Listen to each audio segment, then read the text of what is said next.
Yes, yes. It's your street hop homie, K to the one, Class 1. And got a special treat for you guys. We got the queen of the West Coast, What's a up? West Coast originator from the iconic DJ crew, Oh Uncle man, Jamm's Army. We got the one and only Silky D. thank you, Ooh, man. I'm so That's a happy to come see on. you, Queen. This is my brother right here. I love you so much, dude. Now, I learned a lot when it when it comes to stage managing, production, because of her. I You appreciate know, so I used to kind of like, I want to say panic, but the way I move when it comes to handling, producing events and festivals, improve from watching her. Oh wow. So You know thank you, that's a true. Queen. That's you're welcome. That's a true honor, and I want to say thank you for just carrying on my legacy of doing that as being the Got to. first female to ever do something. Well, I wouldn't say that. I have to give it to let's see, my girl of Motown, Ooh, the woman of Motown, Suzette the Pass. oh, okay. Suzette the Pass did production for Motown. So I have to do, yeah, she did the Soul Train Awards, I believe. Oh, really? hmm I didn't know that. She was their secretary. She started off as a secretary with Motown, the famous record company, and moved herself up in position. I learned Ended something up helped producing the Soul Train Awards. new. Now, Silky, Mm. we have to know, Yeah. you know, how was the foundation of West Coast hip hop? Because you were there from the very beginning. Yeah. You know, Well, before we all knew it was hip hop. How's the environment? You know, did you notice it was hip hop, or it was just something that? you know what? Gosh, I would say for me, hip hop started with the Watts Poets and James Brown. I mean, that was my hip hop, but and the Black Panthers, I should say, and the Brown Berets. But when it came later in the early '70s, I would say because of Africa Bambaataa, we have to give them that credit, along with a few others. That Treacherous Three, I can go on, X Clan. You know, they were like the beginning when it comes down to labeling hip hop and the whole work, the whole mission behind it. So it was more supported in that way on a mainstream than what we had going on here in West LA. You know, with the civil movement. See, because a lot of folks when nowadays, especially nowadays, when Yes. they talk about hip hop, you know, Yes. they focus on rap. But see, And hip it's not. hop started before rap. You know, you had the dancers. So while New York had all the b-boys, out here in the West Coast we had the lockers. Then we should turn into the pop locking. Yeah. You know, and you guys, you know, Uncle Jamm's Army. Yes. What We you were guys the had- first rave. That's where the rave first got rave. that. That's right. That's where they got that from. We guys had all the pop lockers. You know, the And the boogie DJs. dancers. And the DJs. Nothing but DJs. Yes. That's all we were a DJ crew. How's the energy? Because Oh if my I'm not God. mistaken, Silky, if I'm not mistaken, to this day, Uh-huh. Uncle Jamm's Army, if I'm wrong, I think you guys still hold the record for We do. for holding 10,000 people at the LA Sports Arena. We do. Nothing but We've done DJs. Nothing but DJs, and not just the LA Sports Arena. We also did Redlands. We did Alpine. the Alpine, definitely, and we also did out there in Azusa. We were at I forget the name of the college because I'm that old now, but we actually did. You know, we started doing a lot of colleges too, filling those up as well, even all the way down up to Arizona. And see, and this is like pre-hip hop in the West Coast. Yes. You know, did you knew that you guys I was just- were doing something man. special, or it was just like spur at the moment, just You know, when I came into Uncle Jamm's, I mean, because already I was out there since '78. So KJLH had me first before K-Day. I was Michael Mixon Moore and Tony Joseph and DJ Magic Mike they're the ones who put me on the and they're all gone, but they're the ones who really like kicked me out there. Like what you did to me at the Grand Park, that's what Magic Mike did to me at the Chauvenet. I will never forget it. Because he knew I was in there battling. I used to battle with the DJs in my ex-boyfriend's apartment. He was the only one in the neighborhood that actually had equipment and records from the floor onto the ceiling. And I used to be in there battling with the other DJs and a whole bit. And Magic was like, you need to quit playing. So he invited me down to the Chauvenet in Beverly Hills, and I just came to support. And he put me on blast on the mic. Said, we got the first female DJ here, and we're gonna let her get on the turntables. And I couldn't knock it down because I. And what kind of turntables did you have at that time? Wow. You can remember. You know what? I still have my second set of. You still have them? No way. Yeah, and then I grew to the Techniques later. I got the Techniques later, my 12 inches. But I have to remember, what did I have? I have to look at my crate, my coffin, because it's just been closed. It's just been sitting there. Now I'm sure those tables are going to the Hip Hop Museum, right?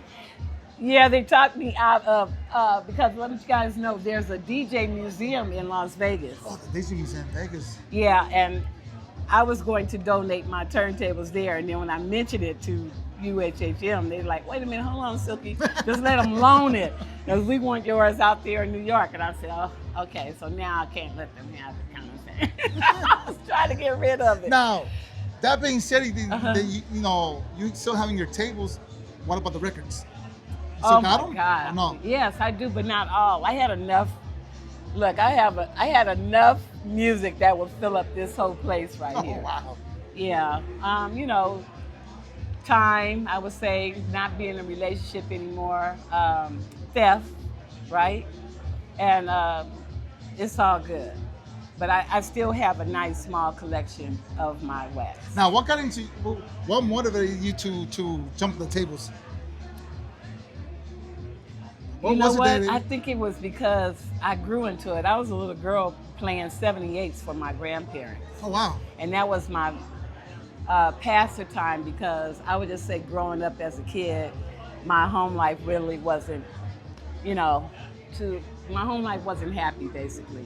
So my joys was going over to my grandparents' house, and they used to let me put on their 78s of Brooke Denton, Dorothy, I was listen, Diana Washington, and I learned all the music and the culture of their era then. And then my mom, when she was doing her parties or having her friends over, they had me putting on albums on the record player and stuff, to the point I noticed I started reading them, seeing who's on there, who's the producer, had the curiosity for that.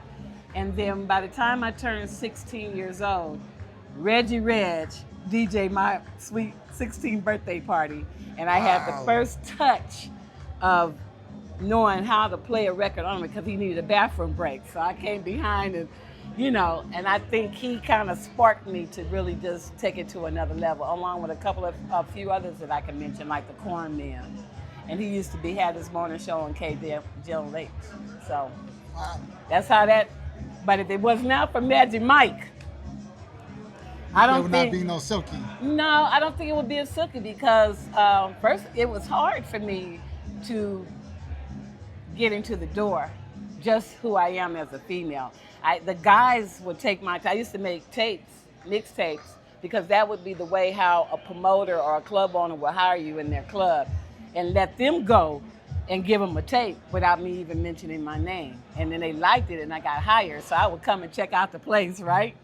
Looking around, and they're, oh, you need to come to the party. They need to come to the party, and the whole bit. I said, all right, that's what I do. And I would come back, and here I am with two crates on each hand with my high heels and my mini dress on. And they was blowing up their banana phone. We got a female DJ, we got a female DJ. They never see anything like me, right?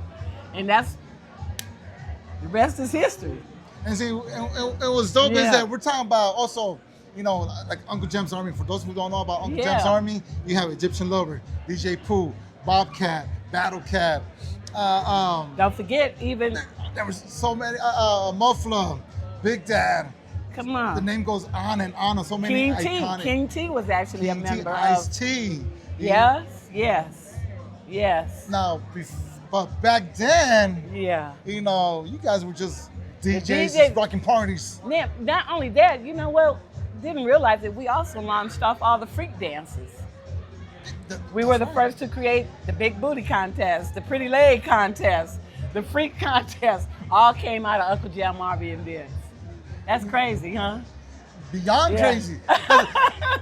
That's why I'm calling you one of the originators. Because you guys help originate. I appreciate that, man. Now, how does it feel? You know, you go back to the late 70s, early 80s. Fast forward to what you're seeing right now at the LA Record Fair. Yes. Did you ever, you know, did it ever cross your mind that hip hop was going to expand and did you ever cross your mind that people were still going to be buying records in 2026? No, but you know what? I'm glad, because the way music has changed with AI and streaming and the whole bit, you know, artists are not making money in music. And I think bringing back the culture, or really keeping the culture and bringing back wax and CDs. Maybe, I don't know, maybe we get tape back. But that's product in your hand that you can actually sell. And you know, that's the independency that we all have as a people, as opposed to what has taken over our culture and making trillions of dollars off of us, and we don't get nothing but not even a half a penny off of our creativity. So I think if the people stand together and demand this wax and CDs and stuff, we will continue to make money as being who we are as creative people and artists. And that's why I got to salute our homie Cocaine, who he prints his own records. You know, so that money goes to him. Yeah, I mean the same with Nipsey. Well, let's give it to Prince. Yeah. You know what I'm saying? Prince really took on the legends like James Brown and a whole of them. They had their own labels. James Brown especially, he had his own record. You know, you knew on his label that was James Brown, and he owned it. And that's the beauty of it, is the fact that you own your own stuff, you're in your own business, and people support you. You know, the people support you to make you who you are, and the giving back is coming into the community and performing and being there for them. Now, I want to touch that real quick, Silky, because I got you with me. Yes. Because you're from the era, especially out here in the West Coast, where you guys didn't have no record deals. You guys had to go out and, you know, and print out your product, you know, by using distribution companies like Mercola. Yeah. You know, you guys were printing your own footwork. Yes. You guys were promoting your own events, your own parties. That's right. Your own records. Which I still do to this day. Yes, ma'am. I just don't, I support the artists, the independent artists, but I do events to this day for the community. The community is what's important more than anything, because what hip hop represents, hiring, empowering, helping, and healing our people. And if you keep the wealth in the community, we don't disperse it. If we allow for people to come into our community and take the money out, or the fact that you are a part of the community, and it's okay if you want to live somewhere else and you choose to cut off the community instead of coming back to give homage. You make the community dry. You make the community homeless. You make the community hungry. You know, all of these things become a desert. The economy is based off of small businesses. Yes. You see what I'm saying? And I'm gonna tell you, during that time, I don't think there was not a job that any of our family members was able to not be about, because we supported each other. It didn't matter what color you were. Mm-hmm. You know what I'm saying? You know, whether you're male or female, whether you're the age or older. The kids was able to be busy. When I was doing my thing, my daughter, before she became the mini me, she had a balloon business. You know, that creativity was coming out of a business. Which is, we're talking about DJ Spark, by the way? Oh, my daughter, DJ Spark. ONE, DJ Spark. I'm proud of her, first of all, being the first youngest female DJ in hip hop. She also is the first female DJ to ever do the Formula One. So I'm super. She's doing a lot of firsts, like her mama doing a lot of firsts. And I'm that's so why proud. we gotta acknowledge you, Silky. Thank you. Because you got over 40 years of I'm that helping, old, y'all. helping others. Yeah, That's why DJ Quick, Yes. RNG, Corrupt, R.E.P. Nipsey Hussle, Battle Cat. yeah. I I go love on 'em. and on and I on. love them. When they hear Silky D, we take our hats off Thank you. because we all Oh, know wow. your contributions to the community and how you continue helping. Even to this day, you're still helping us. Yes. And opening up doors. So more so, I'm putting him on blast. More so why I Uh-oh. have to have him at the Kick Racism event that's going to be in Inglewood, July the 12th. Y'all hashtag kickracism.org is everything what we've been talking about. And it's time to stand. This is the time to stand as who we are as a people and as a culture. Feel me? That's what's up. So Silky, Yes. before we go, Yes. because I know you keep staring at the records. Before we go, I got to get a couple of can you gems. tell us how did the name Silky D came about? Well, Silky D came about because I was a nerd. I was watching the History Channel, and they was doing a show about how records are made. Mm-hmm. And in the factory, when a record or vinyl, wax, whatever, is going around, it looks like spools of silk thread. So I said, you know what? I'm gonna call myself Silky D because I was smooth when I used to DJ. I was kind of like the best blender you could ever have at that time. I wasn't like behind the back and the whole bit with the scratching, but one thing I know how to blend records, and I have the ear for it where I don't need to program my beat per minute. I can hear something that tell you, right, I can hear something that tell you how many beats per minute that record is. Just out of the years of training of being on wax and seeing it visually and audibly. Nice. And doing it physically, so yeah. So Silky, That's what's up. thank you for I coming appreciate through. you, man. Thank you for your time. Come on, man. This man right here, our West Coast historian, I'm waiting for him to do a book, by the way. I love I'm you working so on much. it. No, real talk. I'm working on it. Beautiful. I'm in touch with some people. Yeah, because he's been, I'm grateful. I'm grateful. You know, I'm grateful to anyone who love our culture and know that it's about peace and unity and love and having real family-ship.